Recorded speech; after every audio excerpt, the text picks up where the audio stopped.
ನಮಸ್ತೆ. ನನ್ನ ಮುದ್ದು ಕುಟುಂಬದವರೆಲ್ಲ ಹೇಗಿದ್ದೀರಾ? ಆರಾಮಾಗಿದ್ದೀರಾ ಅನ್ಕೋತೀನಿ. ಎಲ್ರಿಗೂ ಸಂಕ್ರಾಂತಿ ಹಬ್ಬ ಬರ್ತಾ ಇದೆ. ಸಂಕ್ರಾಂತಿ ಹಬ್ಬದ ಶುಭಾಶಯಗಳು.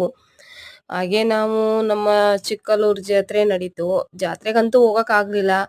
ಆ ಸಿದ್ದಪ್ಪಾಜಿ ದರ್ಶನ ಮಾಡಬೇಕು ಅಂತ ಮನಸ್ಸಲ್ಲಿ ತುಂಬಾ ಆಸೆ ಇತ್ತು. ಹಾಗೂ ಹೀಗೂ ಸಿದ್ದಪ್ಪಾಜಿ ದರ್ಶನಕ್ಕೆ ಹೋಗೇ ಬಿಟ್ವು. ಸಿದ್ದಪ್ಪಾಜಿ ಅವರು ಚಿಕ್ಕಲ್ಲೂರು ಕ್ಷೇತ್ರದಲ್ಲಿ ತುಂಬಾ ಮನಃಶಾಂತಿ, ನೆಮ್ಮದಿ, ಸುಖ ಆ ಭಗವಂತ ಒಳ್ಳೇದು ಮಾಡಲಿ ಅಂತ ಎಲ್ರಿಗೂ ಒಳ್ಳೇದು ಮಾಡಲಿ ಅಂತ ಕೇಳ್ಕೊತೀನಿ. ಹಾಗೆ ಜಾತ್ರೆ ಮುಗ್ದಿದ್ರು ಕೂಡ ತುಂಬ ಜನ ರಶ್ ಇದ್ರು.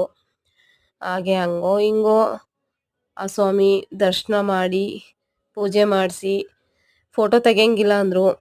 ಹೆಂಗೋ ಮಧ್ಯದಲ್ಲಿ ಹೆಂಗೋ ಸಿದ್ದಪ್ಪಾಜಿ ಸ್ವಾಮಿಯವರ ಒಂದು ಫೋಟೋ ಒಂದು ವಿಡಿಯೋ ಕೂಡ ಮಾಡಿಕೊಂಡೆ. ಆ ಸಿದ್ದಪ್ಪಾಜಿ ಎಲ್ರಿಗೂ ಒಳ್ಳೇದು ಮಾಡಲಿ ಅಂತ ಕೇಳ್ಕೊತೀನಿ. ನನ್ನ ಬ್ಲಾಗ್ ಇಷ್ಟ ಆದರೆ